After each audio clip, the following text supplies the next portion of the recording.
Seni itu memberikan pelajaran tentang bagaimana kita respect dengan orang lain, bukan hanya tentang tari. Sepanjang perkuliahan saya melihat bahwa seni bukan hanya tentang sekedar tari, musik dan teater, tapi juga mengajar bagaimana kita respect dengan orang lain. Karena sifat seni itu kan menyentuh perasaan setiap orang, Kak. Jadi kenapa saya suka dengan seni, juga dengan belajar seni saya bisa mengembangkan kebudayaan yang ada di Kota Sungai Penuh. Dari itu saya sangat mencintai tentang kesenian-kesenian yang ada di Indonesia, spesifikasinya di Kota Sungai Penuh. Kalau dalam tari itu ada namanya wiraga, wirama, wirasa, Kak. Seorang penari baik laki-laki dan perempuan, mereka harus memiliki wiraga, wirama, wirasa.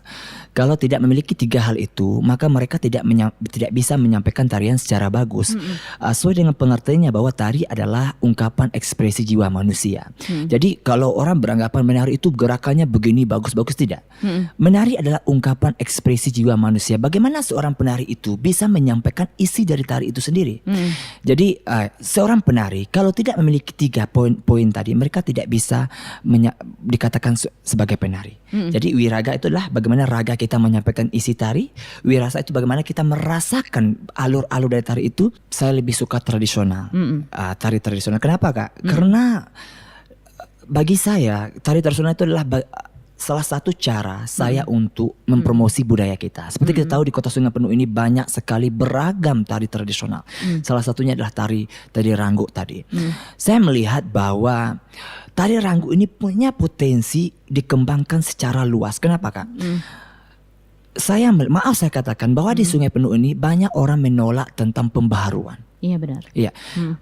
Budaya jangan dirubah, tapi untuk menarik orang, jadi harus ada sentuhan improvisasinya. Maka sekarang muncullah namanya kontemporer, seni kontemporer. Seni kontemporer adalah seni mengikuti zaman era perkembangan yang sedang berkembang sesuai kebutuhannya. Mengapa tidak kita kembangkan tari ranggo itu dikolaborasikan dengan laki-laki menari? Kenapa hanya perempuan saja? Kenapa tidak bisa kita tambahkan gerakannya begini? Kenapa harus seperti menonton seperti itu? Saya tidak bilang tari ranggo itu tidak bagus. Bagus. Sesuai dengan perkembangan zaman. Kita bisa mengkolaborasikan ranggo itu dengan penari 5 laki-laki atau 5 perempuan. Sehingga terjadi menarik. Kalau hanya ditampilkan, oke, kita tampil di Jakarta begitu, tampil di manapun kita akan begitu. Jadi saya melihat hanya begitu-begitu saja. Nggak ada perkembangan. Tidak ada perkembangan. Sedangkan seni itu sesuai dengan kebutuhan perkembangan zaman. Saya katakan budaya jangan kita rubah. Tapi untuk menarik kebudayaan itu untuk orang menari, interesting. Jadi kita harus mengkolaborasikannya, mengimprovisasinya. Mengapa di Minangkabau tari piring itu terkenal? Kalau kita lihat sejarahnya, tari piring itu sebenarnya monoton, Kak. Tari piring itu adalah tradisi orang Solo pergi ke sawah. Gerakannya itu seperti mencakul tari piring. Tapi sekarang pakai injak kacu, mereka melompat-lompat. Adanya pembaharuan sehingga orang melihat menarik. Nah, kenapa tidak di Sungai Penuh dan Kerinci itu seperti itu? Itu menjadi cambukan untuk saya sendiri sebagai pelaku seni. Saya mencoba mengkolaborasikan budaya Kota Sungai Penuh dengan kontemporer. Saya melihat, saya mengambil tentang ketoron. Ketoron itu adalah salah satu bagaimana orang yang ingin mendapatkan ilmu batin dari nenek moyang. Saya mengambil tradisi itu, tapi saya mengambil gerakan tari asik. Gerakan tari asik, tapi saya kolaborasikan dengan kontemporer, tidak baku pada tari asik itu sendiri. Sehingga alhamdulillah kami mendapatkan 5 terbaik di Provinsi Jambi kemarin, karya 5 terbaik. Nah, artinya kan bisa. Saya selalu mengajar FLOSN, Festival Lomba Seni, baik di SD dan tingkat SMP dan tingkat SMA juga.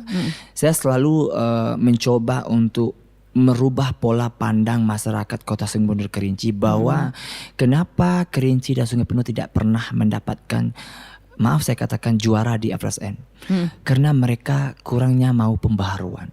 Saya coba untuk masukkan gerak-gerak yang kontemporer tadi, Kak. Nyatanya itu ditolak oleh juri. Katanya itu bukan Kerinci ini. Tapi kita harus melihat, kalau kita lomba ada juknis dan ada yang kita kiblat. Kenapa yang menang di tingkat nasional itu gerakannya selalu gerakannya keras, tangkah dan dikolaborasi dengan gerak kontemporer? Kenapa kita tidak mau kalau kita ingin berubah? Tapi nyatanya beberapa karya saya ditolak di sini. Saya juga tidak tahu, saya heran Kak. Saya mencoba untuk bertukar pikiran. Mereka, oh tidak, itu bukan gerak kerinci. Kata. Saya tanya, gerak kerincinya bagaimana? Iya benar. Kalau memang tahu, silakan saya bilang. Orang bilang, kamu kemarin terlalu kontemporer katanya. Saya tanya dengan juri, kenapa saya tidak bisa? Kenapa saya bisa kalah? Saya bilang, gerak kamu terlalu kontemporer. Saya tanya, gerak kontemporer itu bagaimana? Mereka tidak bisa menjawab. Iya. Sedangkan di tingkat nasional, kakak boleh lihat kalau saya berbohong. Yang juara satu gerakannya selalu mengkolaborasikan ke kontemporer. Silakan kalau saya berbohong. Saya berani bersumpah. Coba lihat, kenapa kita tidak bisa? Itulah kurang mau menerima pembaruan. Oh ya, kita gerak ranggu ini harus begini-gini. Ya sudah. Kalau lomba, saya rasa kita harus ada pembaruan, harus ada kiblatnya. Yang nasional menanya seperti ini, ya kita harus seperti itu kiblatnya. Iya, istilahnya. Ya, harapan saya adalah saya ingin Kota Sungai Penuh ini memiliki salah satu taman budaya. Sehingga di sana nanti bisa kita melakukan pelatihan-pelatihan untuk anak muda, untuk mengembang, salah satunya untuk mengembang budaya. Saya berharap sekali pemerintah Kota Sungai Penuh ini menjadi PR penting untuk kita untuk melestarikan budaya. Jadi saya berharap di sini ada taman budaya, ada panggung pertunjukan, sehingga nanti kita bisa melakukan pertunjukan 1 bulan 1 kali. Setiap kecamatan, misalkan kecamatan ini tampil bulan ini. Jadi kita undang seluruh siswa-siswa untuk menonton. Besok lagi, bulan besoknya lagi kecamatan ini. Sehingga berjalan budaya kita jaga, wisata juga akan berkembang.